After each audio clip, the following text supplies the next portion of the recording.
Alhamdulillah, nahmaduhu wa nasta'inuhu wa nastaghfiruh wa na'udzu billahi min syururi anfusina wa min sayyiati a'malina. Man yahdihillahu fala mudilla lahu wa man yudlil fala hadiya lahu. Asyhadu an la ilaha illallah wahdahu la syarika lahu wa asyhadu anna Muhammadan 'abduhu wa rasuluh. Qala Allah Ta'ala fi kitabihil karim. Ya ayyuhalladzina amanu taqullaha haqqa tuqatih wa la tamutunna illa wa antum muslimun. Amma ba'd.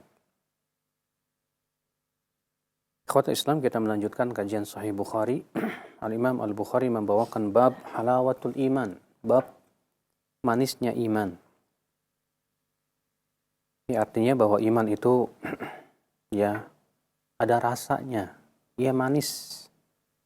Namun tentunya manis di sini bukan manis di lidah, tapi manis di hati. Berupa kelezatan yang ia rasakan, kenikmatan yang betul-betul ia merasa bahagia dengannya. Dan tentunya manisnya iman melebihi manisnya segala sesuatu. Ya. Bahkan ketika seseorang telah mendapatkan rasa manisnya iman, maka pasti ia tidak akan pernah mau menggantinya dengan apapun juga.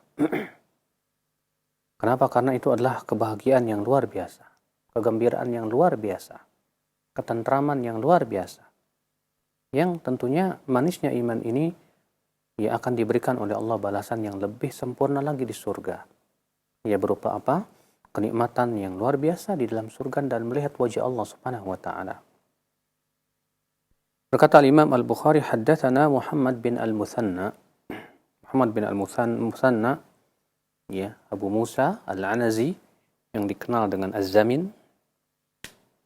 Qala haddatsana Abdul Wahhab Al-Thaqafi, itu Abdul Wahhab bin Abdul Majid Al-Thaqafi, ya, perawi yang thiqah. Qala haddatsana Ayyub. Ayyub ini ya, seorang tabi'in atau tabi'un tabi'in, Ayyub bin Abi Tamimah As-Sikhtiyani, seorang yang sangat thiqah dan sangat masyhur di zamannya. Akan tetapi ya, beliau orang yang sangat tawadhu, orang yang sangat ikhlas disertai dengan keluasan ilmunya. An Abi Qilabah, dari Abu Qilabah itu Abdullah bin Zaid Al-Jarmi. An Anasin, dari Anas, semoga Allah meridainya, ya, Anas bin Malik, dari Nabi SAW bersabda, qal thalathun man kunna fihi wajada halawatal iman. Ada tiga perkara, siapa yang tiga perkara ini ada pada seseorang, dia akan menemukan manisnya iman. Dia akan merasakan manisnya iman. Apa tiga perkara tersebut? An yakuna Allah wa rasuluhu ahabba ilaihi mimma siwahuma. Allah dan Rasulnya lebih ia cintai dari segala-galanya, dari selain keduanya. Lebih ia cintai dari ayahnya, ibunya, anaknya, istrinya, dan seluruh manusia. Ya. Wa an yuhibbal mar'a la yuhibbuhu illa lillah. Ia mencintai seseorang, tidaklah ia cintai kecuali karena Allah. Bukan karena satu kepentingan dunia. Bukan karena satu partai atau satu organisasi atau satu ya yang lainnya. Tapi ia betul-betul mencintainya karena Allah.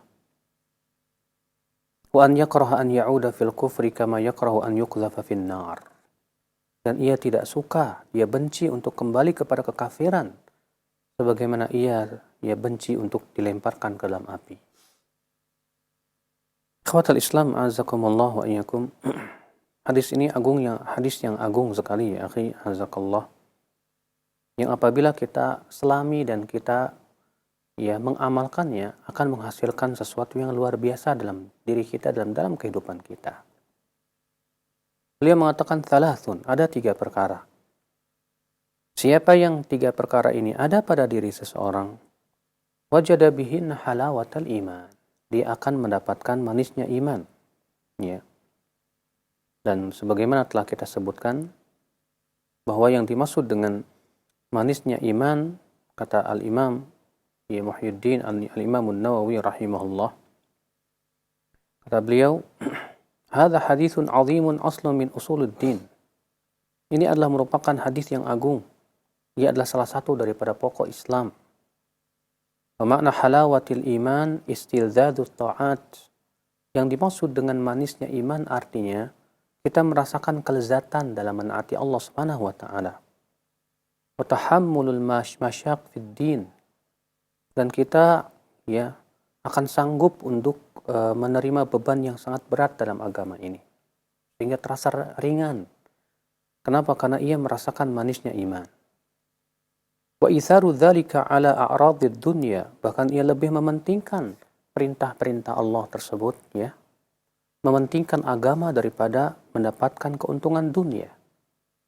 Maka orang seperti ini berarti sudah merasakan manisnya iman. Akhal Islam, a'azzakumullah wa iyyakum. Wa mahabbatul abdi lillah tahsulu bi fi'li ta'atihi wa tarki mukhalafatihi wa kadzalika ar-rasul. Dan mencintai agar seorang hamba bisa mencintai Allah itu bisa dihasilkan dengan cara apa? Dengan cara melaksanakan ketaatannya dan menjauhi larangan-larangannya. Akan seperti itu akan menimbulkan rasa cinta kepada Allah Subhanahu wa taala.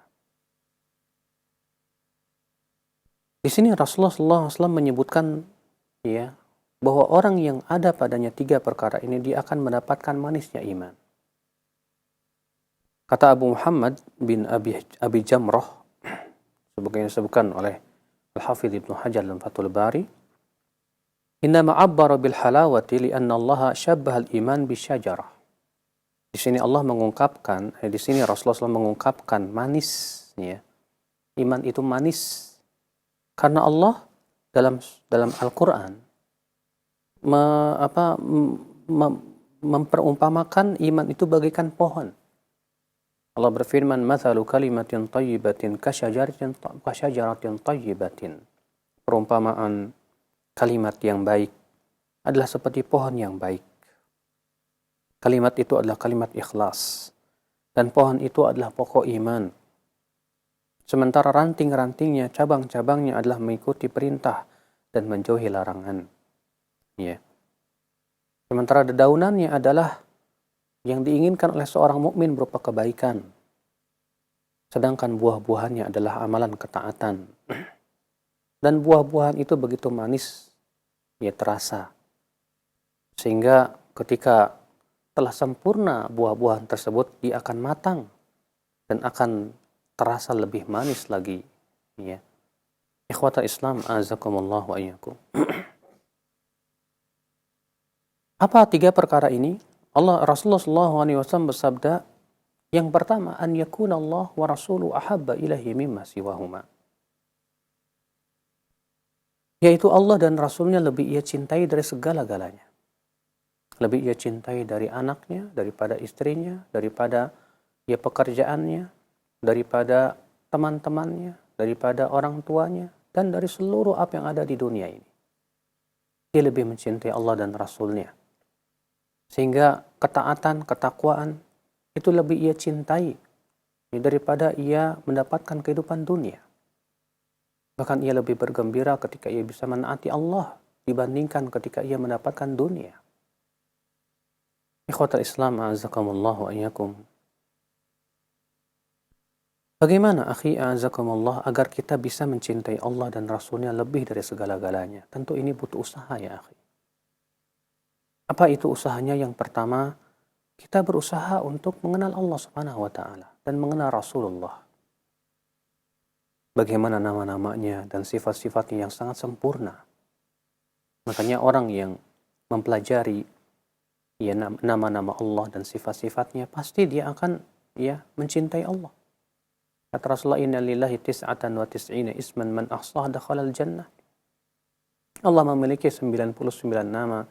Siapa yang menghitung nama-nama tersebut, ya, artinya menghitung di sini yaitu mempelajarinya, menyelaminya, dan mengamalkan konsekuensinya, maka ia pasti masuk surga. Naam ya akhi, ya. Kemudian yang kedua, agar tumbuh rasa cinta kepada Allah, kita untuk berusaha untuk mengenal syariatnya yang sangat indah seperti ini. Kita mengetahui bahwa perintah-perintahnya semua maslahat. Larangannya itu adalah sifatnya mudarat. Makanya kata Al-Hafidh Ibnu Hajar, ya, فَإِذَا تَأَمَّلَ الْمَرْءُ أَنَّ الشَّارِعَ لَا يَأْمُرْ وَلَا يَنْهَى إِلَّا بِمَا فِيهِ صَلَاحٌ عَاجِلٌ أَوْ خَلَاصٌ آجِلٌ. Maka apabila seseorang memperhatikan bahwa pembuat syariat yaitu Allah Subhanahu wa taala tidaklah memerintahkan dan tidak pula melarang kecuali pasti di situ ada maslahat yang cepat ataupun keselamatan yang lambat. Wal aqlu yaqtadhi rujhana janib dzalik. Dan akal ketika berpikir dia akan mendapatkan hal-hal seperti itu. Kenapa Allah memerintahkan sholat? Ternyata sholat untuk kebaikan hamba, mencegah daripada perbuatan keji dan mungkar. Sebagai alat untuk berinteraksi berhubungan dengan penciptanya, sehingga menimbulkan ketentraman dan ketenangan hati, bahkan menggugurkan dosa-dosa. Kenapa Allah memerintahkan zakat? Karena untuk membersihkan zakat. Muasatul fuqara, memperhatikan orang-orang fakir miskin. Kenapa Allah memerintahkan untuk puasa, haji? Akal pasti akan mendapatkan keuntungan-keuntungan dan keistimewaan yang ada padanya. Kenapa Allah melarang arak, judi? Orang yang menggunakan akal pikirannya, dia akan mendapatkan bahwa itu semua ternyata tidak bermanfaat untuk tubuh, walaupun ada manfaatnya sedikit dibandingkan dengan mudaratnya. Allah melarang riba, melarang berbagai macam larangan berupa zina dan yang lainnya. Semua itu ya akhi azakumullah adalah merupakan perkara yang bisa merusak kehidupan seorang hamba. Maka ketika seorang hamba melihat bagaimana perintah-perintah dan larangan Allah yang luar biasa dan menakjubkan seperti itu, ini akan membuat dia ringan untuk menaati Allah Subhanahu wa taala. Ikhwatal Islam azakumullah wa iyyakum. Kata beliau, tamarrana 'alal i'timari bi amrihi bihaitsu yasiru hawahu tab'an lah. Siapa yang telah mengetahui tentang hakikat perintah dan larangan Allah yang hakikatnya adalah untuk kemaslahatan hamba, maka akal pun akan menjadi kuat untuk melaksanakan perintah Allah, sehingga hawa nafsunya mau mengikuti apa yang diperintahkan oleh Allah Subhanahu wa taala. Wa yaltadzu bidzalika iltidzazan aqliyan. Maka secara akal dia akan merasakan kelezatan. Apalagi secara hati ya akhal Islam azakumullah wa iyyakum. Ini ya akhi azakumullah. Yang ketiga, agar kita bisa mencintai Allah, yaitu kita mengingat nikmat-nikmat yang sangat banyak. Sebab dengan mengingat nikmat, kita akan mengetahui betapa penciptanya sangat rahmat dan kasih sayang. Bagaimana nikmat Allah Subhanahu wa taala yang tak pernah henti-hentinya menghampiri kita. Makanya Allah Subhanahu wa taala dalam surat An-Nahl seringkali mengingatkan tentang kenikmatan. Makanya para ulama menyebut bahwasanya surat An-Nahl itu suratun ni'mah, surat nikmat. Kenapa seringkali Allah Subhanahu wa taala karena Allah seringkali mengingatkan kenikmatan-kenikmatan kepada hamba-hambanya dalam surat tersebut. Dalam ayat-ayat yang lain. Ketika kita mengingat tentang nikmat Allah yang luar biasa, seharusnya menimbulkan cinta. Kita saja ya akhi, kalau ada seseorang yang selalu berbuat baik kepada kita, selalu memperhatikan kebutuhan kita, bahkan memberi uang setiap harinya, pasti kita akan cinta kepada dia. Padahal Allah kebaikannya lebih dari itu. Setiap detik, setiap menit kebaikan Allah selalu turun, nikmatnya tak pernah putus. Tapi aneh, seseorang semakin banyak diberikan oleh Allah nikmat, malah semakin berpaling dan sombong kepada Allah Rabbul Izzati wal Jalala. Subhanallah. Ikhwatul Islam, a'azakumullah wa iyyakum. Mencintai Allah, kata sebagian ulama, mahabbatullah ala qismaini fardhun wa nadbun. Mencintai Allah itu ada dua macam. Ada yang sifatnya fardu, wajib, dan ada yang sifatnya nad, yaitu sunnah. Apa itu yang wajib? Fal fardu al-mahabbah allati tab'ath ala imtithali awamirihi wal intiha an ma'asihi wal ridha bima yuqaddiruhu. Cinta yang wajib adalah cinta yang menimbulkan kekuatan untuk melaksanakan perintah Allah dan menjauhi maksiat-maksiatnya dan ridha dengan takdir dan ketentuannya. Maka ini cinta yang wajib, akhi. Faman waqa'a fi ma'siyatin min fi'li muharramin aw tarki wajibin falitaksiri fi mahabbatillah haitsu qaddama hawa nafsihi Maka orang yang suka jatuh kepada maksiat, ya, atau ia melakukan sesuatu yang diharamkan, atau ia meninggalkan kewajiban, itu menunjukkan kekurangan cinta dia kepada Allah, ya, di mana ia lebih mencintai atau mendahului hawa nafsunya. Wa taqsir taratan yakunu ma'al istirsal fil mubahati wal istikthar minha. Fayurithul ghaflah al-muqtadiyah litawassu'i fir raja fayuqaddim 'ala al-ma'siyah. Aw tastamirul ghaflatu fayaqa. Di mana, kata beliau, ya, kurangnya cinta Allah Subhanahu wa taala itu terkadang dimulai dari apa? Seseorang itu terlalu sibuk dengan yang mubah-mubah. Ya, dimulai dari situ ia sibuk dengan yang mubah, ya ternyata sibuk dengan yang mubah berupa itu nonton sepak bola atau yang lainnya sifatnya mubah. Ya, dia menganggap ini kan bukan dosa. Akhirnya apa yang terjadi? Kata beliau, maka yang seperti ini akan menimbulkan kelalaian. Lalu kelalaian inilah yang akan menjatuhkan ia kepada maksiat.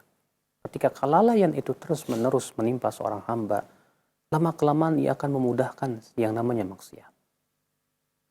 Ya Allah, ya akhal Islam, azakumullah wa yakum. Makanya kata Imam Ibn Qayyim, ya seorang hamba apabila ia tidak berhasil diseret kepada dosa, maka dia akan diseret kepada disibukkan dengan perkara yang mubah.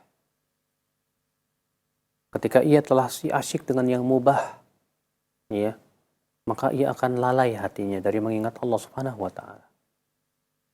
Maka disitulah dia akan diseret lagi kepada maksiat dan akan berhasil. Makanya syaitan tuh ya akhi, ya, untuk menyeret seorang hamba kepada maksiat itu tidak sekaligus, tapi diberikan dulu ya sesuatu yang disenangi oleh hawa nafsunya. Sesuatu yang akan bisa melalaikan syahwatnya, melalaikan hatinya dari berzikir kepada Allah Rabbul Izzati wal Jalal. Ya, terkadang seseorang habis waktunya ya untuk main gamebot, atau habis waktunya untuk main bola, atau habis waktunya untuk sesuatu yang sifatnya tidak bermanfaat.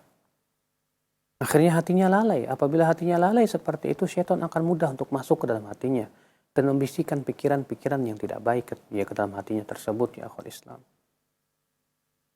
Nah, ini kata beliau. Wa hadha tsani yusri ila al-iqla' ma'an nadam.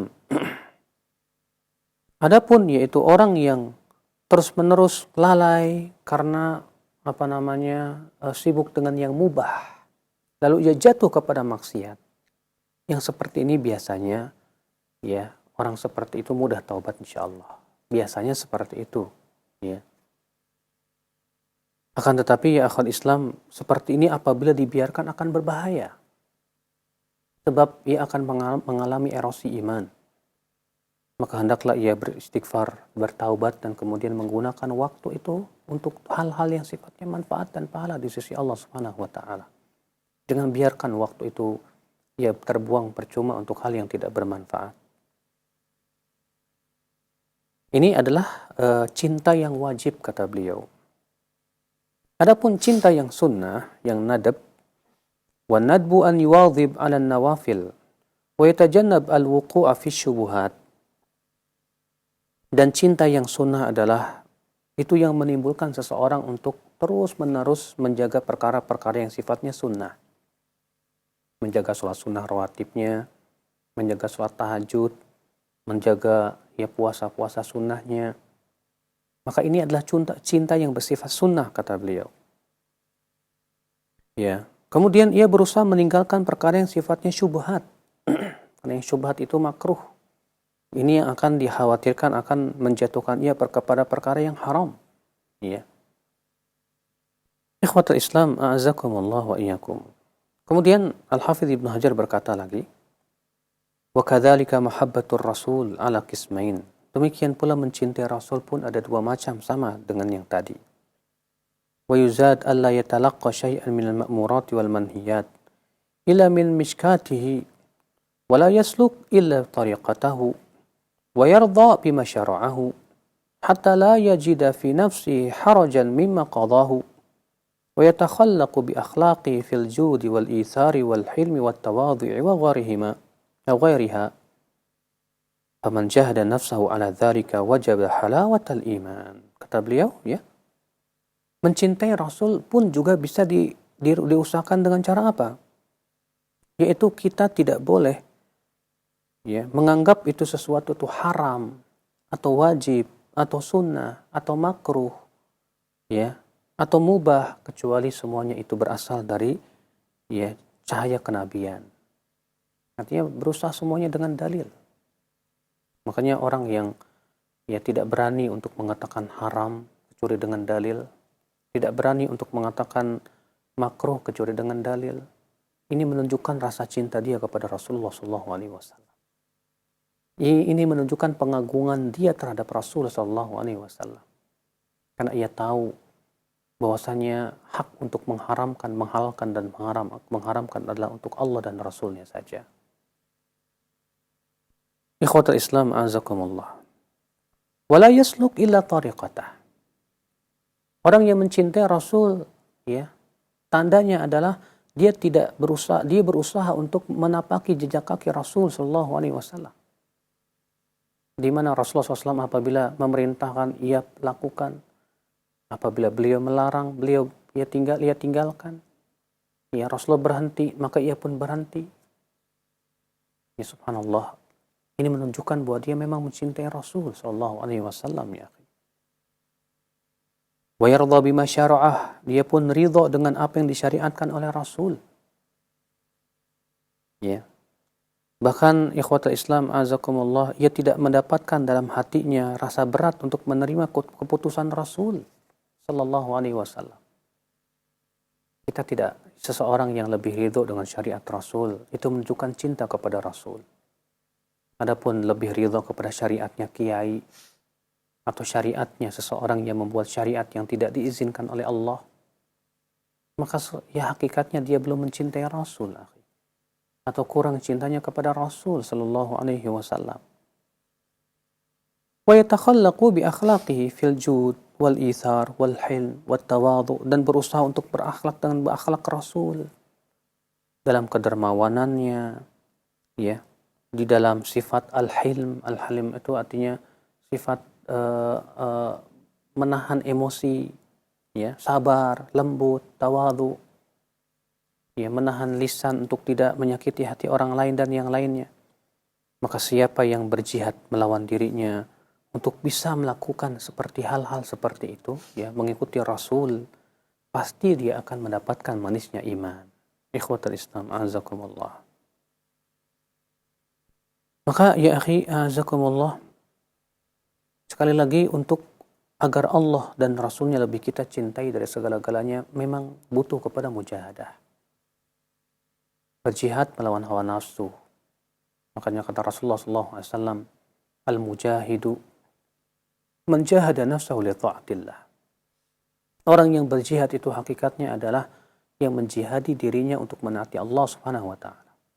Itu hakikatnya orang yang berjihad. Ya. Bahkan jihad yang paling dasar adalah jihad melawan hawa nafsu. Bagaimana seseorang akan bisa berjihad melawan musuh kalau ia tidak bisa menjihadi diri sendiri? Tidak mungkin.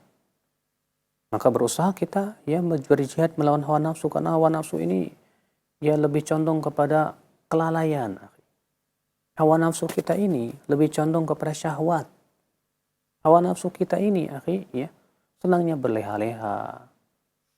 Tapi ketika seseorang memaksakan diri untuk menaati Allah, ketika seseorang berusaha sekuat tenaga untuk, ya, melaksanakan perintah-perintah, menjauhi larangannya, walaupun hatinya tidak suka, tapi ia paksakan demi untuk mencintai Allah, ya, ia paksakan demi untuk, ya, menjauhkan api neraka, maka orang seperti ini, masya Allah, insya Allah akan diberikan oleh Allah, digantikan dengan apa? Manisnya iman di hatinya. Subhanallah. Maka ini yang pertama, yaitu an yakuna Allah wa rasuluhu ahabba ilaihi mimma siwahuma. Yaitu Allah dan Rasulnya lebih dicintai oleh dia dari segala-galanya. Yang kedua, agar kita bisa merasakan manisnya iman, apa itu? Wa an yuhibbal mar'a la yuhibbuhu illa lillah. ia mencintai seseorang, cintanya karena Allah, bukan karena satu kepentingan dunia, bukan. Ya, Rasulullah SAW bersabda dalam hadis lain, ya, dengan sanad yang hasan, dan hadis itu hasan dengan jalan-jalannya, "Awthaqu ural iman al-hubbu fillah wal bughdhu fillah," kata Rasulullah. Sekuat-kuatnya tali iman itu adalah cinta karena Allah dan benci karena Allah. Kita mencintai seseorang karena Allah, maksudnya apa? Kita mencintai karena ketakwaan dia, ketaatan dia kepada Allah. Terkadang seseorang kita ini ya, ketika melihat sesuatu yang tidak kita sukai pada seseorang, kita langsung benci kepada dia, seakan-akan kita benci, sudah tidak ada kebaikan lagi pada orang tersebut. Iya. Padahal orang ini mencintai Allah dan Rasulnya. Padahal orang ini berbuat ketaatan. Padahal orang ini Masya Allah yang menjauhi larangan-larangan. Namun siapa manusia yang sempurna di dunia ini ya? Maka ya akhi, kita berusaha ya mencintai seseorang karena ketaatan dia, karena ketakwaan dia, walaupun memang ada padanya kekurangan, ya kita mengerti bahwa dia adalah manusia. Sebagaimana kita pun juga punya kekurangan yang sangat banyak sekali. Maka ia pun cinta karena Allah. Yahya bin Mu'adz berkata, "Haqiqatul hubbi fillah alla yazida bil birri wa la yanqusu bil jafa." Hakikat cinta karena Allah itu apa? Tidak bertambah cinta ketika orang yang kita cinta itu berbuat baik kepada kita. Dan tidak berkurang cinta kita kepada dia ketika orang tersebut tidak berbuat baik kepada kita. Iya. Maka kalau kita misalnya lebih bertambah cinta kepada seseorang karena ia berbuat baik kepada dirinya, berarti ia cintanya bukan karena Allah. Iya. Tidak. Makanya kata Yahya bin Mu'adz, hakikat tanda orang yang betul-betul ikhlas cintanya kepada seseorang karena Allah itu, ya, tidak bertambah cintanya dengan perbuatan baik dan tidak berkurang juga ya cintanya ketika orang tersebut tidak berbuat baik kepada dirinya. Kenapa? Karena ia semata-mata cinta kepada dia karena ketaatannya, karena ketakwaannya. Nah sekarang ya akhi, sudahkah kita mencintai istri-istri kita, pasangan kita karena Allah? Sudahkah kita mencintai teman-teman kita karena Allah? Sudahkah kita mencintai saudara-saudara kita karena Allah? Jangan sampai cinta kita karena partai, karena organisasi, karena yayasan, karena kepentingan dunia. Jangan, akhi. Ya, betul-betul karena Allah, fillah, wabillah, walillah. Karena betul-betul ya mengharapkan wajah Allah semata. Kemudian yang ketiga, kata Rasulullah, wa an yakraha an ya'uda fil kufri kama yakrahu an yuqdhafa fin nar. Ia tidak suka untuk kembali kepada kekafiran, sebagaimana ia tidak suka untuk dilemparkan ke dalam api. Masya Allah. Kenapa ia tidak suka untuk kembali kepada kekafiran? Karena ia sudah merasakan perbedaan yang sangat kontras antara kufur dan iman. Ketika ia dalam kekafiran, ia bergumul dalam maksiat. Hatinya tidak pernah merasakan ketentraman dan dia pasti akan kegelisahan yang selalu menghantuinya. Sementara setelah di atas keimanan, ia menjadi hamba yang merasakan ketaatan yang luar biasa. Maka yang seperti ini mana mungkin akan mau menggantikan ya keimanan dia dengan kekufuran. Tak akan pernah ia mau kembali lagi kepada kekufuran setelah ia mengetahui bagaimana indahnya taat, ya indahnya iman, indahnya ketakwaan. Ikhwatal Islam, azakumullah wa iyyakum. Ya. Maka kita mohon kepada Allah Subhanahu wa taala agar Allah Subhanahu wa taala memberikan kepada kita 3 perkara ini. Yang pertama yaitu Allah dan Rasulnya lebih kita cintai dari segala-galanya. Ya. Yang kedua, kita mencintai orang lain pun karena Allah, bukan karena dunia. Dan yang ketiga, kita tidak suka kembali kepada kemaksiatan yang telah kita lakukan dahulu, kekufuran yang telah kita jatuh padanya dahulu, sebagaimana kita tidak suka ya untuk dilemparkan ke dalam api neraka. Ya, semoga yang saya sampaikan di pagi hari ini bermanfaat dan bisa kita amalkan. Wabillahi taufiq. Ya, jazakallahu khair. Demikian ikhwan Islam azakumullah, pendengar dan pemirsa Roja di manapun Anda berada. Pembahasan dari kitab Sahih Bukhari bab manisnya iman telah disampaikan oleh Ustaz Abu Yahya bin Salam Al-Syafi'ullah taala. Ya, baik untuk Selanjutnya kami buka sesi interaktif, sesi soal jawab. Bagi Anda yang ingin bertanya langsung, silahkan Anda bisa menghubungi kami di layanan telepon ya di 0218236543 atau di layanan pesan singkat ya di 0819896543. Baik, kesempatan pertama kami berikan di layanan telepon. Silakan. Ya, halo. Ya, Assalamualaikum warahmatullahi wabarakatuh. Waalaikumsalam warahmatullahi wabarakatuh, Datun. Ya, dari Umu Siti di Jakarta. Iya, silakan. Ustaz, Ana bertanya, apakah ketika kita menghindar dari suatu majelis,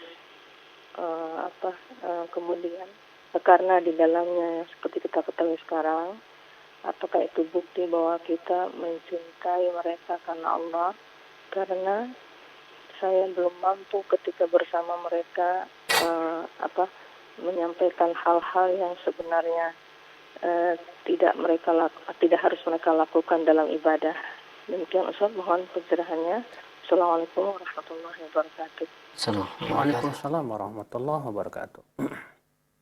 Pertama, Ibu, apabila kita duduk di suatu majelis ngobrol, ya, atau majelis yang kita tidak lepas dari kemaksiatan yang ada padanya, atau perkara-perkara yang tidak disyariatkan oleh Allah dan Rasul-Nya, ya, dan kita tidak mampu untuk mengingkarinya, maka lebih baik kita tidak duduk di majelis tersebut.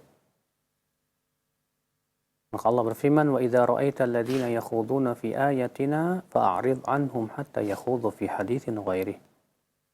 Apabila kamu melihat ya orang-orang yang tenggelam dalam memperolok ayat-ayat kami, maka berpalinglah dari mereka sampai mereka ya berbicara dalam perkara yang lainnya. Ya, Ibnu Katsir menyebutkan ketika menafsirkan ayat ini, masuk padanya majelis-majelis yang diadakan padanya perkara yang haram. Masuk padanya majelis-majelis yang di situ digibah padanya kaum muslimin. Masuk padanya juga ya perkara-perkara yang diada-adakan dalam syariat yang tidak pernah ada tuntunannya dari Rasulullah SAW. Maka ketika kita tidak mampu untuk mengingkari di majelis tersebut, ya, maka kita hendaknya berpaling, kata Allah Subhanahu wa taala, sampai mereka berbicara pada ya permasalahan yang lain yang sifatnya tidak bertabrakan dengan syariat. Maka kalau ibu memang tidak punya kemampuan pada waktu untuk mengingkari, ya lebih baik kita ya minta izin sebentar atau minta izin untuk pergi dulu. Dan kemudian tentunya kita tidak memutuskan hubungan sama sekali dengan mereka, Bu. Kita berusaha untuk mendakwahi mereka, mengajak mereka kepada ya al-haq, mengajak mereka kepada kebaikan. Ya, tetap menjaga hubungan dengan mereka sambil kita memberikan faedah-faedah yang bermanfaat. Mudah-mudahan mereka mau ingat atau takut kepada Allah. Ya, mudah-mudahan mereka mau kembali kepada sunnah Rasulullah sallallahu alaihi wasallam. Allahu a'lam. Baik, sekian jazakallahu khair, demikian ya untuk Ummu Siti yang berada di Jakarta. Dan selanjutnya di belakang Ummu Siti silakan 0218236543. Ya. Halo. Assalamualaikum warahmatullahi wabarakatuh. Waalaikumsalam warahmatullahi wabarakatuh. Dari Pak Yusuf ya di Gorontalo, bukan? Dengan Yusuf di Gorontalo. Iya, silakan. Barakallahu fiik ya Ustaz. Barakallah. Iya, ana mau tanya, ana pernah dengar dua hadis. Yang pertama, hadis katanya Rasulullah pernah melihat rohnya berbentuk pemuda amrat, berpakaian hijau dan berambut keriting. Nah, yang saya mau tanyakan, Rasul pernah melihat apa, Pak? Rohnya. Robnya, ya. Iya. Berbentuk pemuda amrat, berpakaian hijau, berambut keriting. Nah, hadis ini katanya disahihkan oleh Ibnu Taimiyah dan didaifkan oleh Nasiruddin Al-Albani. Saya mohon penjelasan Ustaz asbabul wurud daripada hadis ini kalau memang sahih. Iya, baik. Kemudian hadis yang kedua, Rasulullah pernah bersabda, umur umatku ini 1.500 tahun lebih, namun tidak mencapai 2.000 tahun. Nah, itu dikatakan umur umat Rasulullah ini dari sejak beliau diutus sampai ditiupnya angin mewafatkan orang-orang yang beriman. Apakah benar seperti itu, Ustaz? Barakallahu fiik. Assalamualaikum warahmatullahi wabarakatuh. Waalaikumsalam warahmatullahi wabarakatuh. Terima kasih Pak Yusuf di Gorontalo. Ketahuilah Pak Yusuf, semoga Allah merahmati kita semuanya, bahwa itu semua kedustaan atas nama beliau, Syekhul Islam Taimiyah. Demikian pula kedustaan atas nama Syekh Albani, karena riwayat itu riwayat yang batil. Bahkan Syekhul Islam Taimiyah berbicara tentang masalah apakah Rasulullah pernah melihat Allah Subhanahu wa taala. Beliau merajihkan bahwa Rasulullah melihat Allah dengan mata hatinya, tapi tidak dengan mata kepalanya. Karena terjadi ikhtilaf para ulama apakah Rasulullah melihat Allah ketika ketika Isra Mi'raj atau tidak. Maka sebagian ulama mengatakan melihat dengan mata kepalanya. Sebagian mengatakan tidak melihat.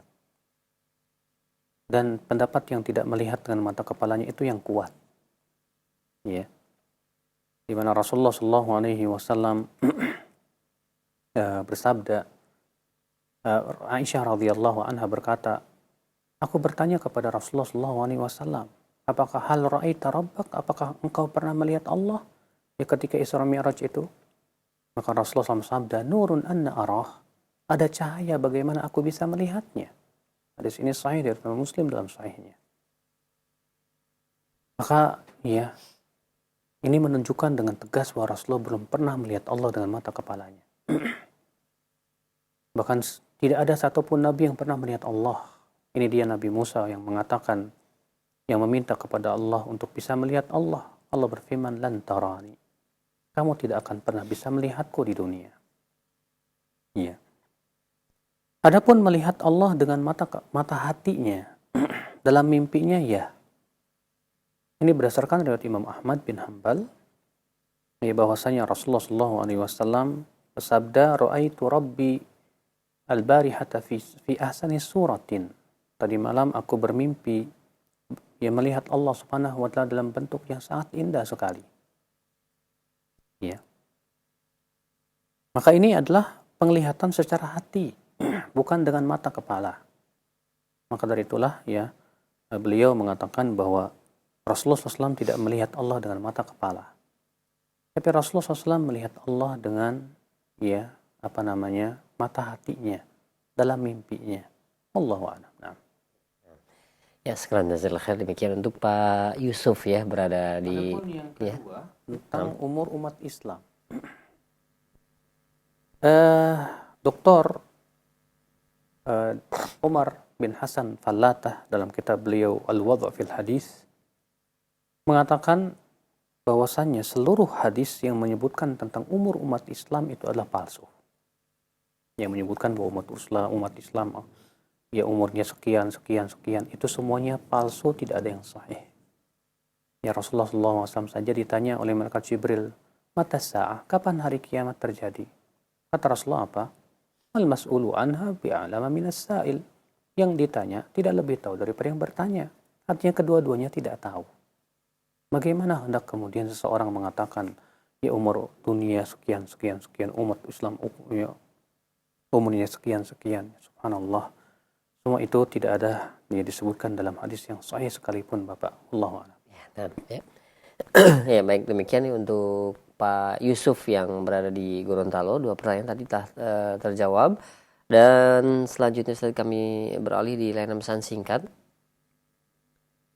Ada pertanyaan, ya Ustaz, apakah ada keutamaan bangsa Persia sehingga kita diperintahkan untuk mencintai mereka? Sebagaimana dalam hadis Muslim nomor 4618 dan surat Muhammad nomor 18. Bangsa Persia, saya tidak mengetahui satupun hadis yang sahih ataupun ayat yang menyebutkan untuk memerintahkan mencintai mereka. Namun Rasulullah menyebutkan tentang bangsa Persia itu. Beliau bersabda dalam riwayat Muslim, laukanan iman fi Thuraya, kalaulah iman itu ada di langit, lana lahu rajulun min ahlil furs, pasti akan sampai kepadanya seseorang laki-laki dari Persia. Yang dimaksud hadis ini kata para ulama yaitu Salman Al-Farisi. Iya. Itu yang dimaksud oleh Rasulullah SAW, Salman Al-Farisi. Dan yang kedua, para ulama dari Persia yang Ahlus Sunnah luar biasa banyak sekali. Iya. Di mana ikhwatul Islam Imam Bukhari, Imam Muslim dari Persia. Demikian pula para ulama Persia banyak sekali ya. Seperti Imam Sufyan Ats-Tsauri, Syu'bah bin Al-Hajjaj, demikian pula Al-Hasan Al-Basri dan yang lainnya banyak sekali, karena Persia itu pada waktu itu ada di Kufah dan di Basrah. Dan Kufah dan Basrah demikian pula masuk padanya Baghdad, itu adanya di Irak dan di negeri Persia waktu itu. Dan pada waktu itu ya Baghdad, Kufah, Basrah menjadi sumber ilmu di zaman tersebut karena keimanan yang ulama-ulama yang sangat banyak di sana. Ya, di sana ada Imam Ahmad bin Hanbal, Imam Bukhari, Imam Muslim, Abu Zur'ah, ya. Demikian pula para ulama yang banyak sekali di sana. Bahkan perawi-perawi hadis dari sana pun sangat banyak sekali dan banyak yang thiqah. Ya. Tapi terkadang orang-orang Syiah yang ada sekarang di zaman sekarang, yaitu orang-orang Iran, yang menggunakan dalil-dalil itu untuk mengatakan supaya mereka mencintai mereka. Bukan itu maksudnya. Ya. Ini namanya memelintir dalil, kemudian menggunakan dalil itu untuk digunakan pada diri mereka yang tidak tunjuk oleh dalil. Seperti misalnya orang yang mengatakan siapa yang mati dan tidak berbaiat maka matinya bangkai jahiliyah. Oh, maksudnya baiat kepada imam saya. Ya, padahal ayat hadis tersebut tidak menunjukkan kepada hal seperti itu ya akal Islam. Ya, memang betul ada beberapa hadis yang menyebutkan tentang Persia. Tapi untuk mengatakan kita ini disuruh mencintai orang Persia ini tidak ada satupun riwayat yang sahih.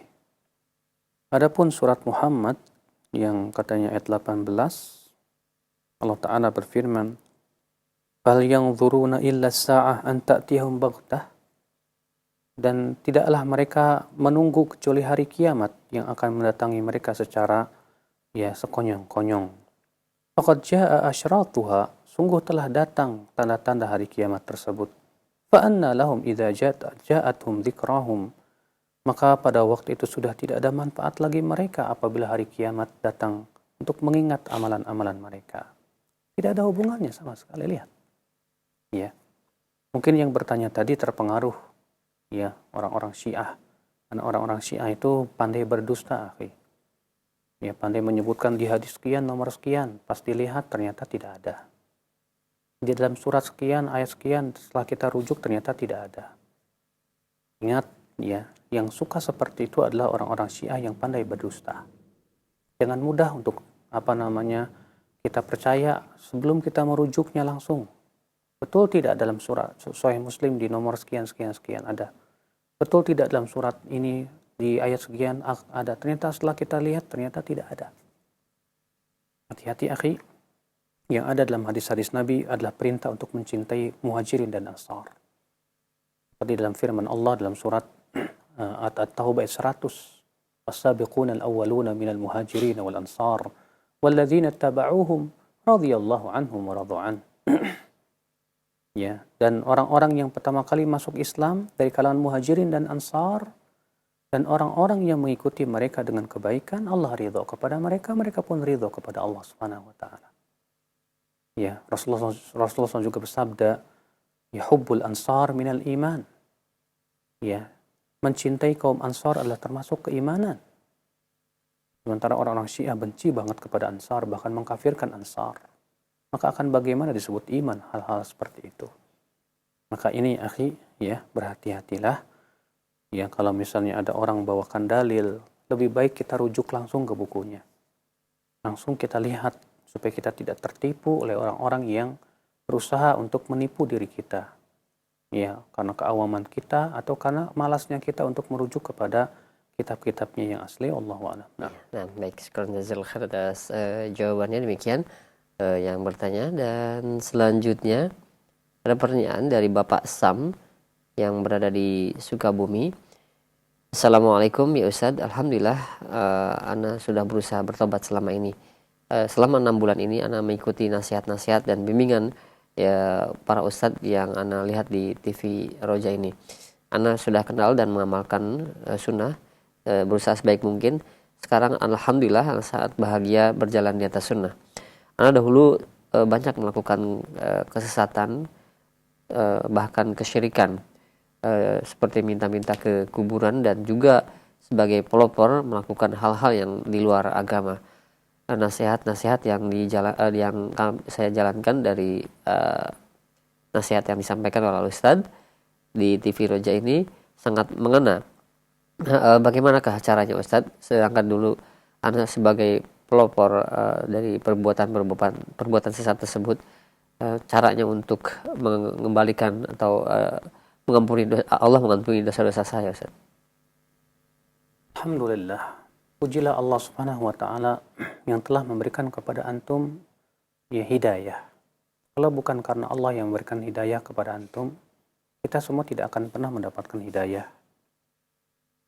Maka yang harus kita lakukan, kalau kita dahulu menjadi pelopor kebatilan, jadilah sekarang pelopor keimanan. Iya. Kalau dahulu kita sering mengajak manusia kepada kekufuran ataupun kepada kebid'ahan ataupun kepada kemaksiatan, maka ajaklah mereka sekarang kepada keimanan, kepada sunnah Nabi SAW. Ya, untuk senantiasa menapaki jejak kaki Rasulullah SAW. Ajaklah mereka kembali. Ya. Sehingga kita bisa menebus dosa-dosa kita yang telah lalu. Ya. Orang-orang yang telah kita ajak kepada keburukan, segera sekarang kita ajak mereka kepada kebaikan. Setelah mereka kita ajak ternyata tidak mau, ya sudah. Yang terpenting kita sudah berlepas diri di hadapan Allah Subhanahu wa taala. Ya, kita sudah berusaha untuk mengingatkan mereka lagi. Maka dari itu ya akhi, azakallah, semoga Allah memberikan kepada antum istiqomah dan kepada kita semua istiqomah ya, untuk terus menapaki jejak sunnah Rasul sallallahu alaihi wasallam ini.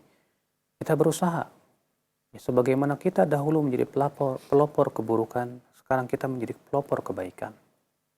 Kalau kita dahulu menjadi kunci keburukan, sekarang kita menjadi kunci kebaikan. Ya.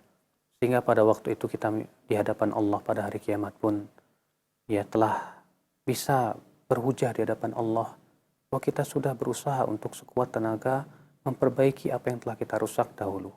Wallahu a'lam. Nah, baik. Sekarang jazakallahu khair atas jawabannya demikian. Dan selanjutnya satu pertanyaan kembali di layanan pesan singkat. Ya Ustaz, apakah benar perkataan zina itu adalah hutang? Lalu bagaimanakah dengan pelaku zina yang telah bertobat? Apakah hal tersebut juga akan berlaku kepada anggota keluarganya? Tidak ada satupun dalil yang mengatakan bahwa zina adalah hutang. Akan tetapi zina itu adalah kemaksiatan.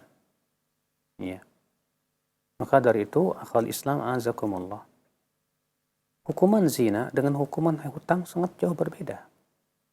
Hutang itu akan dibayar dengan amalan-amalan kebaikan. Orang yang misalnya pernah berhutang kepada orang lain dan ia tidak membayarnya sampai ia meninggal dunia, ya, dan ia pun tidak ada niat untuk membayarnya, maka orang seperti ini kelak pada hari kiamat akan membayar ya dengan amalan-amalan solehnya. Sedangkan zina pada hari kiamat, ya, orang yang suka berzina, orang yang suka melacur, kata Rasulullah SAW, akan dimasukkan dalam tungku api. Ya, dalam keadaan ia telanjang bulat. Sebagaimana disebutkan dalam hadis Nabi SAW yang diriwayatkan Bukhari, bahwa Rasulullah SAW diajak oleh dua malaikat, diperlihatkan oleh Allah adab-adab. Lalu Rasulullah melihat lelaki dan wanita yang berada dalam tungku api. Ya, kemudian apabila api itu menyambar dari bawah, mereka pun berusaha naik ke atas dan berteriak kesakitan. Kata Rasulullah, aku bertanya siapa mereka? Kata dua malaikat itu, mereka adalah para pelacur, orang-orang yang suka berzina. Maka ya kewajiban orang yang berzina apabila memang ternyata dia tinggal di negeri yang tidak tegakkan padanya hukum Allah, kewajiban dia bertaubat kepada Allah. bertaubat dengan sungguh-sungguh, dengan taubat yang nasuh, ya, dan betul-betul ia tidak akan pernah lagi untuk kembali kepada maksiat tersebut. Dan kemudian ia menggantikan dengan ketaatan, ya, memperbanyak ketaatan kepada Allah, ya, berupa amalan saleh, salat, puasa, ya, demikian pula bila ia punya harta ia berzakat, ia berhaji ke Baitullah. Insya Allah dengan hal seperti itu akan menggugurkan dosa-dosanya. Insya Allah biidznillah.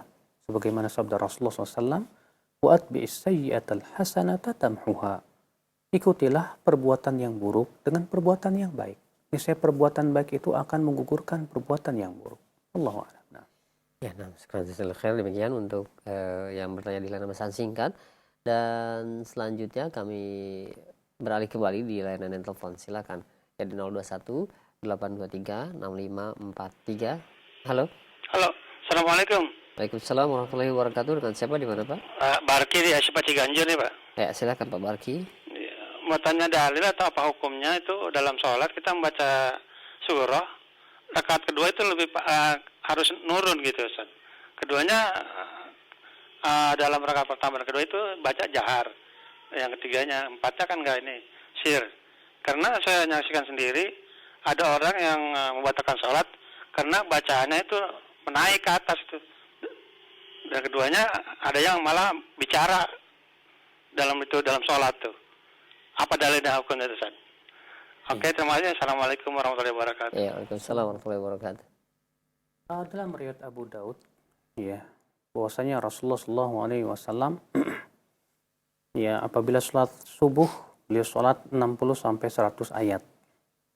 Di mana rakaat pertama lebih panjang dibandingkan dengan rakaat kedua. Demikian pula dalam beberapa riwayat seperti dalam Adlan Sahih Muslim, ya, dan yang lainnya. Namun terkadang sekali-kali Rasulullah SAW membaca surat yang lebih panjang di rakaat kedua. Seperti misalnya Rasulullah di sholat Jumat, di rakaat pertama membaca Sabbihis, dan rakaat kedua membaca Hal ataka hadithul ghasyiyah. Sedangkan Hal ataka tentu lebih panjang daripada Sabbihis. Maka ya terkadang Rasulullah melakukan itu juga. Makanya kalau ada yang melakukan perbuatan itu, ya, imam misalnya di rakaat keduanya kok lebih panjang daripada rakaat pertama, ya jangan kemudian makmum bersikap dengan perbuatan yang lebih buruk dengan cara keluar. Ini jelas membatalkan sholat, itu haram ya akhul Islam. Atau bahkan berbicara, bahkan itu batal sholatnya. Ini adalah menyikapi kebodohan, menyikapi sesuatu yang pernah Rasulullah SAW lakukan sekali-kali dengan perbuatan yang bodoh. Saya katakan bodoh kenapa? Karena imam dalam hal ini tidak melakukan pembatal. Imam pun tidak dia melakukan perbuatan itu dalam perkara yang sifatnya boleh-boleh saja. Walaupun memang ya bertabrak tidak sesuai dengan yang lebih ahsan.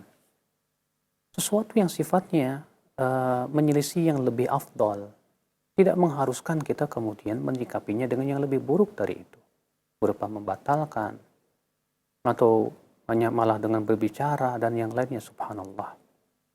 Ini terkadang ya sebagian orang tidak bisa membedakan mana perkara yang sifatnya membatalkan sholat dan mana yang tidak membatalkan sholat. Kalaupun imam melakukan perkara yang sifatnya ya salah, dan itu perkara yang misalnya perkara yang bid'ah ataupun yang diada-adakan, tetap makmum itu sholatnya sah. Sebagaimana sabda Rasulullah SAW dalam hadis yang diriwayatkan oleh Bukhari dan Muslim, ya, beliau bersabda, yusalluna lakum, fa in asabu falakum wa lahum, fa in akhta'u falakum wa alaihim, kata Rasulullah. Mereka para imam akan sholat mengimami kalian. Apabila sholat mereka benar, mereka mendapatkan pahala, kalian dapat pahala. Dan apabila sholat mereka salah, kalian tetap dapat pahala dan mereka yang berdosa. Makanya aneh sekali ya, kalau ada makmum hanya karena melihat imamnya di rakaat kedua kok lebih panjang, sampai akhirnya kemudian dia berbicara, marah-marah, ataupun membatalkan sholatnya, ya subhanallah. Betapa anehnya orang seperti ini. Justru dia yang jatuh kepada ya kesalahan yang sangat fatal sekali. Allahu a'lam. Sekarang jazakallahu khair. Demikian untuk Pak Barki ya yang berada di Ciganjur. Dan selanjutnya masih kami terima, silahkan di 0218236543. Halo. Halo, Assalamualaikum. Waalaikumsalam warahmatullahi wabarakatuh. Dengan siapa di mana? Dari Filial itu Bondo. Silakan. Assalamualaikum, Ustaz. Waalaikumsalam warahmatullahi wabarakatuh. Barakallahu Silakan Ibu. fikum. Iqbal. Ini anak tanya, Ustaz. Orang yang meninggal dunia waktu diurus di alam kubur itu Tidak jelas, terputus-putus suaranya. Coba dikecilkan terlebih dahulu volume TV-nya. Halo, terputus-putus Ibu. Putus-putus suaranya tidak jelas. anak mau tanya, orang yang meninggal dunia dalam kubur itu kira-kira berapa hari di dalam pertanyaan dua malaikat itu, dalam urusan malaikat itu, kedua malaikat itu. Baik, Ibu. Iya. Terus yang kedua, ada seorang kiai yang mengatakan seperti ini. Kalau seperti lampu, seperti matahari dan bulan, terus bintang itu cahayanya ngambil dari Nur Muhammad katanya. Apa betul demikian, Ustaz? Mungkin ada dalilnya, mohon penjelasan. Syukran, jazakallahu khair. Assalamualaikum warahmatullahi wabarakatuh. Waalaikumsalam warahmatullahi wabarakatuh. Wa jazakillahu khaira. Ibu, ketahuilah pertanyaan yang pertama tadi, memang ada sebagian ulama yang berpendapat bahwa mayat itu ditanya selama 7 hari dalam dalam kuburnya. Berdasarkan sebuah riwayat yang diriwayatkan dari Al Hasan Al Basri, bahwa dahulu mereka suka untuk memberikan makan, ya, selama 7 hari. Tapi sanad-sanadnya tidak ada yang sahih, terputus semuanya. Ya. Dan itu pun juga bukan dari perkataan sahabat, tapi dari perkataan tabi'in. Tapi itu sudah begitu sanadnya terputus lagi, tidak sahih, Ibu. Justru wallahu alam yang sahih bahwa mayat itu akan ditanya oleh malaikat Munkar dan Nakir setelah dia dikuburkan. Sebagaimana sebutkan dalam hadis Nabi sallallahu alaihi wasallam yang diriwayatkan Imam Ahmad, Abu Daud dan yang lainnya, bahwa Rasulullah sallallahu alaihi wasallam setelah selesai menguburkan seorang Ansar, beliau bersabda, "Istaghfiru li akhikum wa salulahu tathbit fa innahu al-an yus'al." Mohonkan ampunan untuk saudara kalian ini. Dan mohonkan dia kekuatan untuk bisa menjawab pertanyaan, karena sekarang dia sedang ditanya. Ya, setelah Rasulullah selesai menguburkannya, Rasulullah langsung menyuruh para sahabat untuk memohonkan ampun. Ya. Makanya Abdullah bin Amr bin Al-As mengatakan, kalau aku meninggal dunia, ya, hendaklah kalian berhenti dulu di kuburanku selama seseorang itu menyembelih unta dan membagi-bagikannya. Selama itu, untuk apa? Hatta asna astisbikum, supaya saya merasa senang, istiqnas dengan kalian. Artinya dengan doa-doa kalian. Karena yang sunnah, setelah selesai penguburan, maka hadirin semua berdoa kepada Allah masing-masing. Mendoakan supaya si mayat ini diberikan kekuatan untuk bisa menjawab pertanyaan. Makanya Rasulullah SAW bersabda dalam hadis tersebut, ya, istaghfiru li akhikum wa sallallahu tathbit fa innahu al-an yus'al. Mohonkan ampunan untuk saudara kalian ini dan mohonkan supaya dia diberikan kekuatan untuk menjawab pertanyaan, karena sekarang dia sedang ditanya. Nanti ditanya di saat setelah selesai dikuburkan, dia segera langsung ditanya oleh malaikat Munkar dan Nakir, dan itu yang ditujukan oleh hadis tersebut. Adapun perkataan yang mengatakan bahwa mayat itu ditanya selama 7 hari, ini tidak ada satupun riwayat yang sahih dari Rasulullah SAW, tidak pula dari para sahabat, yang adalah dari perkataan sebagian tabi'in, dan itu pun sanadnya munqati, terputus, wallahu a'lam. Nah. Ya, yang kedua mengenai Nur Muhammad itu, Ustaz. Iya, memang sebagian kelompok kaum muslimin ada yang punya keyakinan, katanya Allah menciptakan langit dan bumi dari cahaya Muhammad. Namun Al-Imam Al-Ajluni dalam kitab Kashful Khafa menyebutkan bahwa hadis itu hadis yang tidak asalnya, yang dibuat oleh kaum tasawuf. Ya. Maka hadis tersebut adalah termasuk hadis yang dusta, yang dibuat-buat atas nama Rasul Sallallahu Alaihi Wasallam.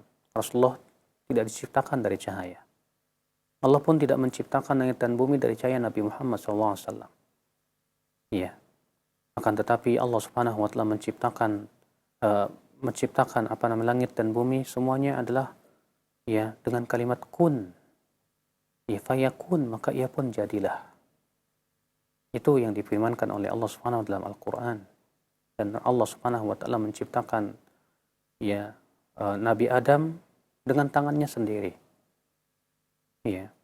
Dan Rasulullah SAW terlahir dari seorang wanita yang bernama Aminah. Maka itulah yang ditunjukkan oleh dalil-dalil yang sahih.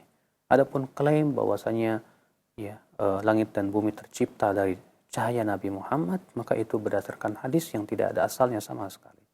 Allahu a'lam. Nah. Ya baik, sekarang demikian untuk siliannya di situ Bondo. Dan selanjutnya masih kami terima, silakan di layanan telepon di 021 823 6543. Halo. Assalamualaikum warahmatullahi wabarakatuh. Waalaikumsalam warahmatullahi wabarakatuh. Dengan siapa di mana, Pak? Abu Fauzan di Pondok Kelapa. Ya, silakan Bu Fauzan.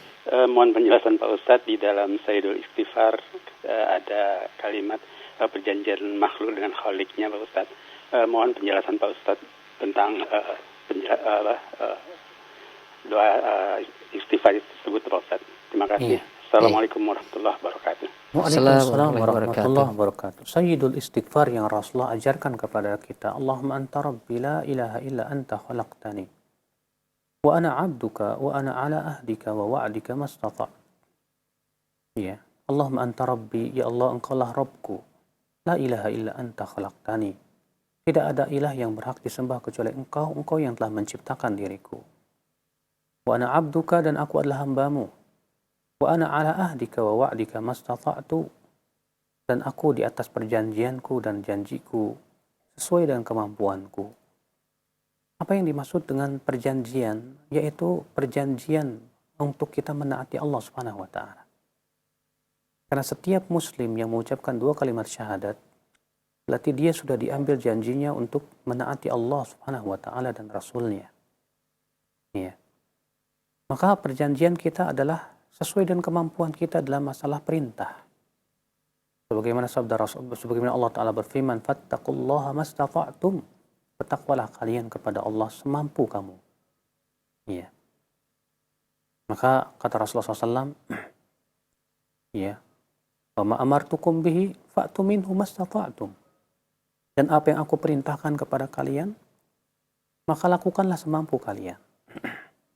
Wa ma nahitukum anhu fajtanibuh, dan apa yang aku larang tinggalkan. Rasulullah tidak mengatakan yang aku larang tinggalkan semampu kalian.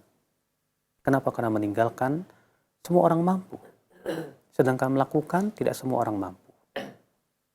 Maka ikhwatal Islam, Bapak ya, yang dimaksud dengan aku di atas perjanjianku dan janjiku, artinya perjanjian antara kita dengan Allah untuk menaati Allah Subhanahu wa taala, untuk mentauhidkan Allah, menjauhkan kesyirikan, ya, untuk melaksanakan perintah-perintah dan menjauhi larangannya. Maka itu sesuai dengan kemampuan kita, ya, dalam hal perintah-perintahnya. Karena ya manusia punya keterbatasan juga terkadang, tidak bisa untuk melakukan seluruh perintah Allah Subhanahu wa taala. Dan di dunia ini tidak ada siapapun yang bisa melakukan melakukan semua perintah Allah Subhanahu wa taala. Ya. Bahkan untuk sholat pun juga ya, sulit sekali untuk melaksanakan sholat seperti yang Allah inginkan. Betul-betul khusyuk, seperti khusyuknya Rasulullah pun tidak mungkin kita. Maka itu sesuai dengan kemampuan kita. Wallahu a'lam. Nah. Ya, sekarang silakan atas jawaban Ustaz demikian. Dan selanjutnya dari pesan singkat kami kembali beralih. Ada pertanyaan dari Ummu Habibah yang berada di Bontang. Ya Ustaz, mengenai keutamaan menghafal dan membaca Asmaul Husna. Nah, bagaimanakah apabila kita membacanya dengan irama Ustaz? Salah satu irama agar lebih mudah untuk dihafal. Bolehkah hal tersebut? Iya. Apabila irama tersebut ya bukan irama seperti nyanyian, tapi hanya sebatas sedikit ada iramanya saja untuk keperluan menghafal, untuk memudahkan, wallahu a'lam, yang saya ketahui diperbolehkan. Ya. Yang jelas kita berusaha untuk menghafal semaksimal mungkin. Karena itu yang dianjurkan oleh Nabi SAW. Kata Rasulullah, man ahsaha, siapa yang mengihsa'nya, dakhala al-jannah, maka ia akan masuk surga. Para ulama berbeda pendapat apa yang dimaksud dengan mengihsa. Imam Bukhari mengatakan aiman hafidhaha, artinya siapa yang menghafalnya. Imam Nawawi juga mengatakan artinya menghafalnya. Sementara Ibnu Qayyim ia memberikan penjelasan bahwa ihsa itu ada 4 martabat. Martabat yang pertama yaitu berusaha untuk mencari dalilnya. Martabat yang kedua itu menghafalnya. Martabat yang ketiga yaitu menyelami makna-maknanya. Dan martabat yang keempat yaitu berdoa dengan, yaitu mengamalkan konsekuensinya. Sebagaimana Allah berfirman, walillahil asmaul husna fad'uhu biha. Milik Allah lah ya nama-nama yang baik, maka berdoalah dengannya. Berdoa dengannya artinya, kata Ibnu Qayyim, kita mengamalkan konsekuensinya. Jika kita mengenal nama Ar-Rahman, bahwasanya Allah rahmatnya sangat luas sekali, dan rahmatnya itu subhanallah ya mencakup segala sesuatu, maka kita menimbulkan cinta kepada Allah, menimbulkan rasa berharap yang kuat kepada Allah Subhanahu wa taala dan tidak berputus asa di rahmat Allah Subhanahu wa taala. Ya, maka yang seperti ini adalah yang disebut dengan ihsa. Siapa yang mengihsanya maka ia masuk ke dalam surga Allah. Nah. Iya, baik. Demikian jazakallahu khair, dan selanjutnya ada pertanyaan dari penanya yang berada di Sukabumi, hamba Allah tidak disebutkan namanya. Ya Ustaz, apa makna atau arti dari hari Asyura bagi kaum muslimin, Ustaz? Asyura dari kata asyarah, artinya 10. Ya. Asyura sama dengan kata tasu'a. Tasu'a itu dari kata tis'ah, yaitu 9. Ya. Atas wazan fa'ula. Maka dari itu kata Asyura mempunyai makna artinya 10. Apa itu 10? Yaitu 10 bulan Muharram. Disebutkan dalam hadis bahwasanya Rasulullah SAW ketika datang ke kota Madinah, beliau mendapati orang-orang Yahudi berpuasa di hari Asyura. Kemudian Rasulullah bertanya, hari apa ini? Kata orang-orang Yahudi, ini hari yang Allah selamatkan Nabi Musa dari Fir'aun. Maka kemudian Rasulullah SAW bersabda, aku lebih berhak dari kalian terhadap Nabi Musa. Maka Rasulullah memerintahkan kaum mukminin untuk berpuasa di hari itu. Namun Rasulullah SAW menyuruh untuk menyelisih mereka dengan berpuasa di tanggal 9. Ya, beliau mengatakan, la asuman natasi. Kalau aku masih ada kesempatan untuk berpuasa di tahun depan, aku akan berpuasa pada tanggal 9-nya. Maksudnya adalah untuk menyelisih mereka. Maka kalau kita tanggal 9 tidak mampu, silahkan pada tanggal 11-nya. Yang penting adalah tujuannya adalah untuk menyelisih mereka. Memang hadis yang menyebutkan dari hadis Ibnu Abbas, ya, hendaklah ia berpuasa sehari setelahnya atau sehari sebelumnya, itu dhaif. Tapi secara makna kata para ulama, bahwa Rasulullah SAW ingin berpuasa pada hari ke-9, itu artinya ingin menyelisih orang-orang Yahudi. Berarti kalau tanggal 9 kita tidak bisa, maka tanggal 11-nya. 9, 10 atau 10, 11. Ya. Maka dari itu, perkataan sebagian orang yang mengatakan tidak disyariatkan pada tanggal 11-nya, kita katakan ini tidak ada satupun ulama yang berpendapat demikian. Ya. Yang dipahami oleh para ulama bahwa ya, tanggal yang terpenting adalah kita menyelisihi orang-orang Yahudi.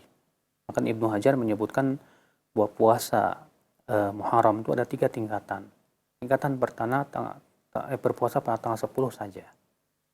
Tingkatan kedua pada tanggal 9, 10 atau 10, 11. Tingkatan ketiga tanggal 9, 10, 11. Karena kata beliau tujuannya adalah untuk menyelisihi orang-orang Yahudi. Walaupun ya untuk 9, 10, 11 saya belum mendapatkan riwayat dari para sahabat dan tabi'in yang mengamalkannya. Maka kalau kita berpuasa 9, 10 atau ternyata tanggal 9 tidak bisa, maka 10, 11, maka itu sudah menghasilkan menyelisih orang-orang Yahudi. Iya. Allahu a'lam. Nah. Tanggal 11-nya boleh saja.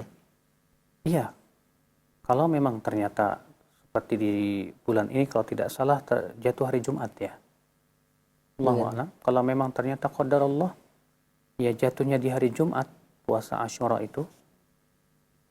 Kalau qadar Allah jatuhnya di hari Jumat, maka berarti kita harus berpuasa di hari Kamisnya atau di hari Sabtunya. Kenapa? Karena ada larangan menyendirikan hari Jumat. Ya, kalau misalnya puasa Asyura itu jatuhnya di hari Jumat, berarti kita harus berpuasa sebelumnya sehari atau setelahnya sehari. Kalau dikatakan, bukankah ada larangan puasa hari Sabtu? Iya. Kata Rasulullah, la tasumu yaumas sabti. Jangan kalian berpuasa di hari Sabtu, kecuali yang diwajibkan. Kita katakan, ya, kalau ada orang yang berpuasa di hari Jumat sendirian, ini berarti ia jatuh kepada larangan. Maka untuk menghindari larangan itu, dia wajib puasa hari Sabtu.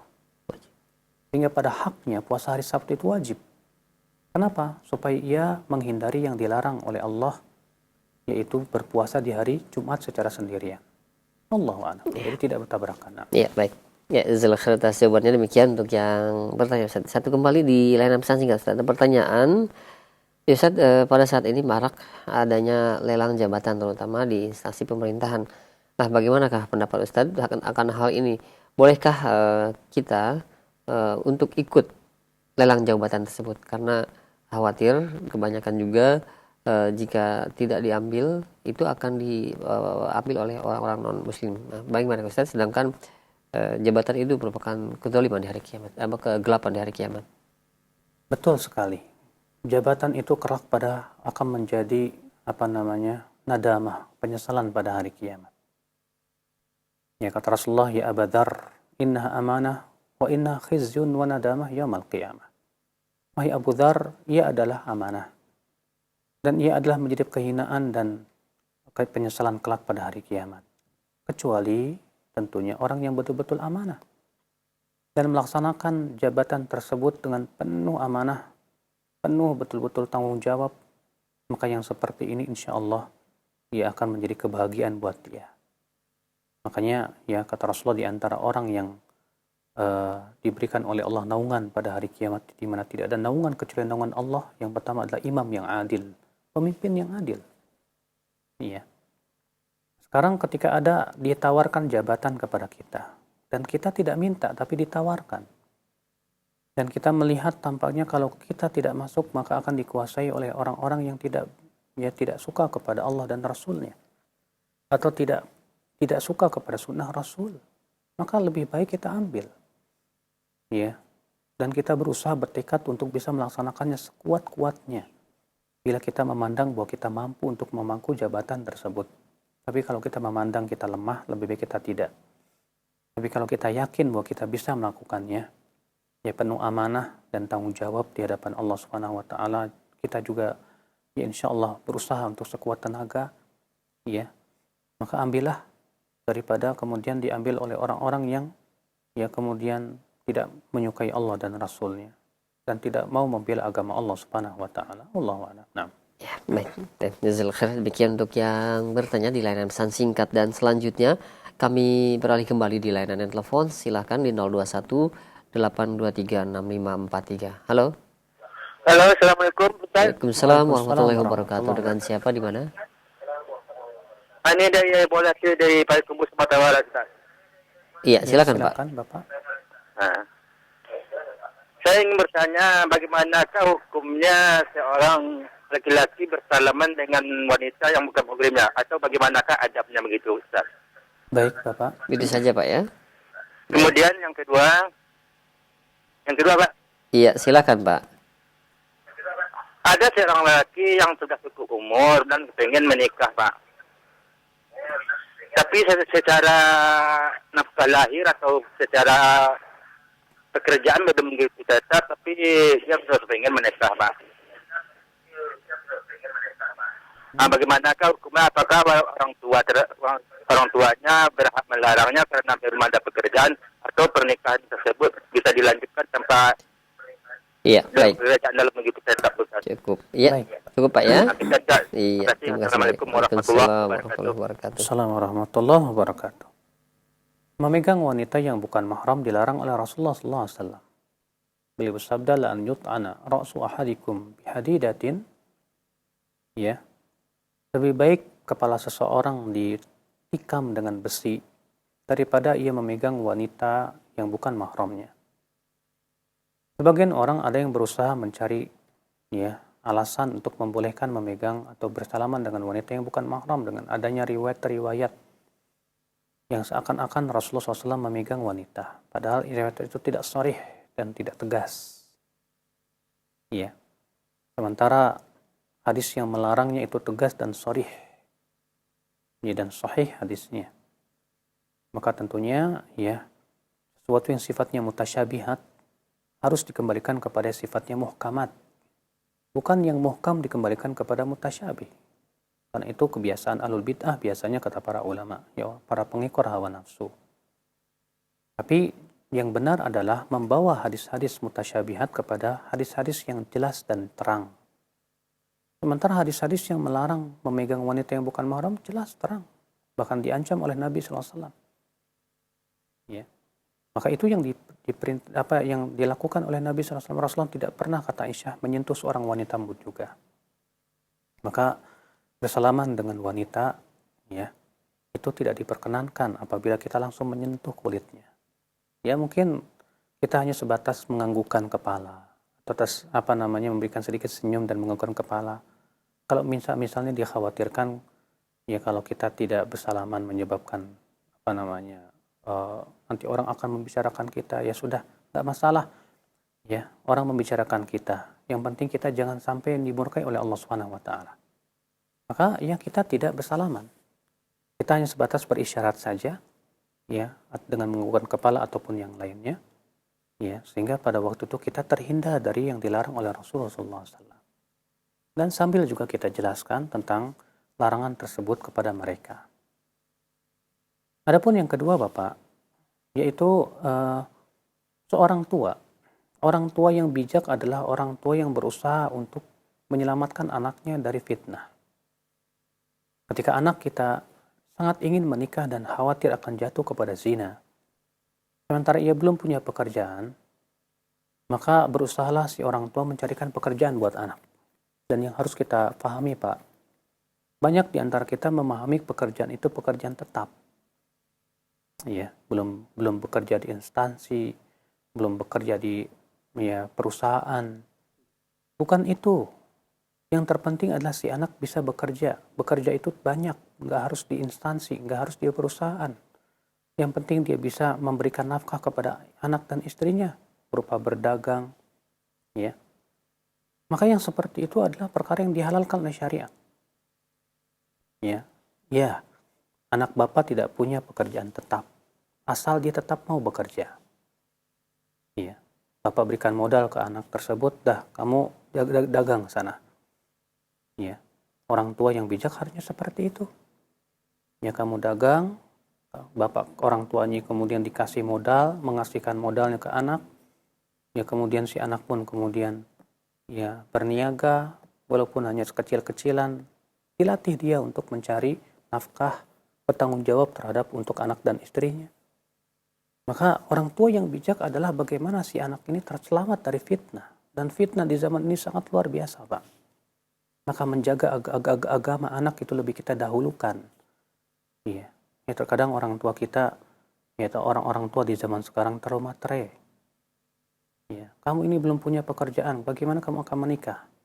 Tapi seorang tua tidak berpikir bagaimana menyelamatkan agama menyelamatkan agama anaknya. Menyelamatkan anaknya dari fitnah-fitnah yang ada sekarang di zaman sekarang, fitnah syahwat dan syubhat. Allah musta'an wa litiklan. Nah. Iya, nah. Demikian untuk Bapak yang berada di Payakumbuh, dan selanjutnya masih di layanan yang telepon kembali. Silakan di 0218236543. Waalaikumsalam warahmatullahi wabarakatuh. Dengan siapa, di mana? Dengan hamba Allah di Sulbar. Iya, kembali ya di Sumatera Barat ya, Sulawesi Barat ya. Iya. Iya, silakan. Barakallahu fiik Ustaz. Fika barak. Assalamualaikum warahmatullahi wabarakatuh. Waalaikumsalam warahmatullahi wabarakatuh. Saya ingin bertanya Ustaz tentang tadi yang kita masalahkan organisasi Ustaz. Apakah kita bisa berorganisasi yang di dalam organisasi tersebut membahas masalah kitab-kitab yang memang rujukan Ahlussunnah wal Jamaah Ustaz? Tapi kita apakah kita bisa terikat dengan organisasi tersebut atau bagaimana Ustaz? Saya ingin minta pendapatnya Ustaz. Iya. Iya, cukup ya, itu saja, Pak. Bapak. Iya. Ya, Syukran. baik. Wa jazakallahu khairan. Assalamualaikum. Assalamualaikum warahmatullahi. Waalaikumsalam warahmatullahi wabarakatuh. Pertama, Bapak, masalah pembuatan organisasi itu masalah duniawiyah. Yang kita kembalikan kepada hukum asal masalah dunia itu halal-halal saja. Namun, apabila ternyata pembuatan organisasi itu malah menimbulkan hizbiyah, ya, pengikatan golongan, di mana ya setelah ia masuk kepada organisasi tersebut ia diikat, ia harus ngaji di organisasi itu saja, atau ya dia harus memberikan loyalitas wala dan bara kepada organisasi tersebut, atau yang lainnya yang sifatnya quyud hizbiyah, ikatan-ikatan hizbiyah, maka tidak diperkenankan. Ya, kenapa hal seperti itu akan bisa menimbulkan perpecahan, Pak? Allah Ta'ala berfirman, وَلَا تَكُونُوا مِنَ الْمُشْرِكِينَ مِنَ الَّذِينَ فَرَّقُوا دِينَهُمْ وَكَانُوا شِيَعًا كُلُّ حِزْبٍ بِمَا لَدَيْهِمْ فَرِحُونَ. Jangan kalian seperti orang-orang musyrikin, yaitu orang-orang yang memecah belah agama mereka dan mereka bergolong-golong, berkelompok-kelompok. Kullu hizbin, dan setiap kelompok, setiap golongan, bima ladahim farihun, bergembira dengan apa yang ada pada mereka.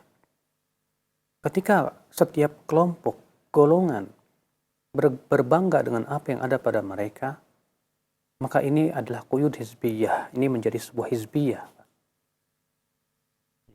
Dan ini tidak terbatas pada organisasi. Terkadang ada orang yang berbangga dengan apa yang ada pada kelompoknya walaupun bukan organisasi. Ya, sehingga menganggap bahwa ya, dia tidak boleh ngaji kecuali pada kelompoknya saja. Ya, sementara kepada kelompok yang lain walaupun sama-sama sunnah tetap tidak boleh. Maka ini adalah hizbiyah yang dilarang.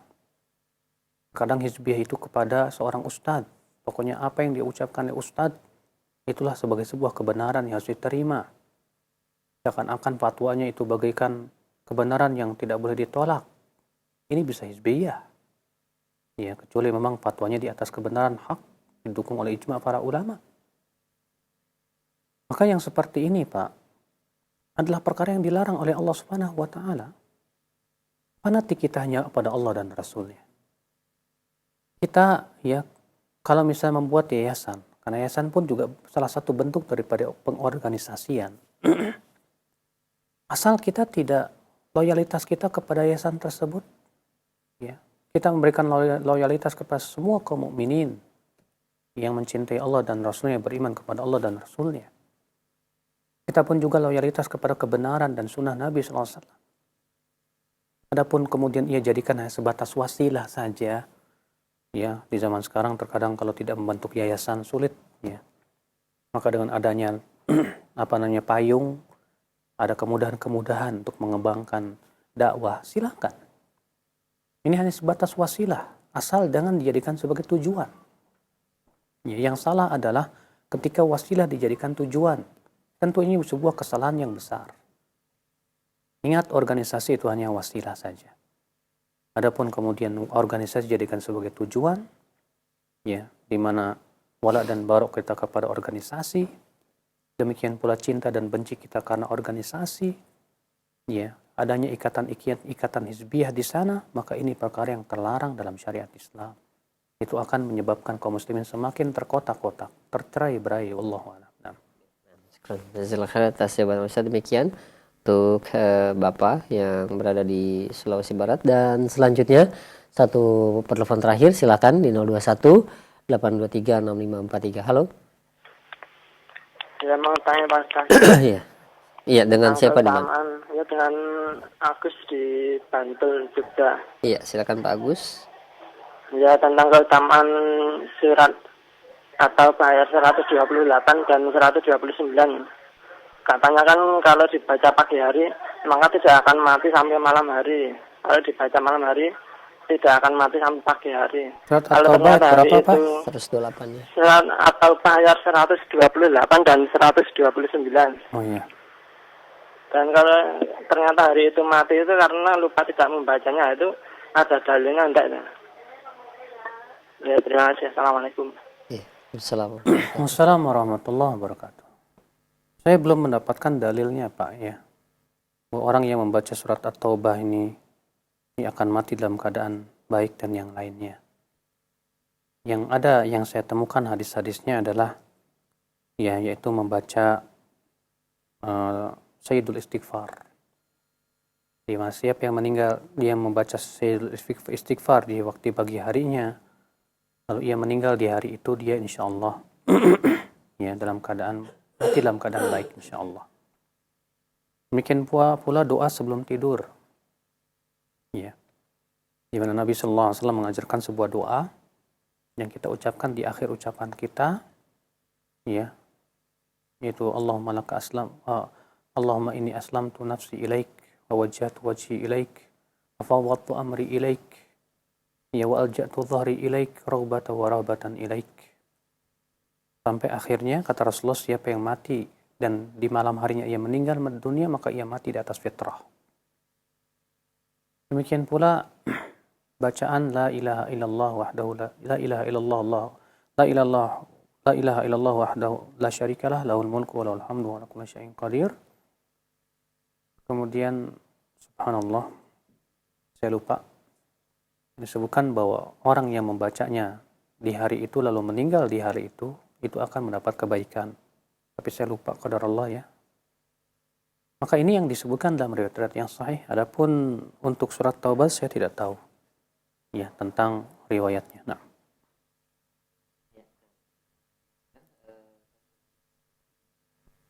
Baik, saya kira cukup. Mudah-mudahan yang saya sampaikan bermanfaat. Yang benar semuanya dari Allah dan yang salah dan dari kekurangan ilmu saya. Wabillahi taufik. Subhanakallah bihamdik. Asyhadu an la ilaha illa anta astaghfiruka wa atubu ilaik. Wassalamualaikum warahmatullahi wabarakatuh.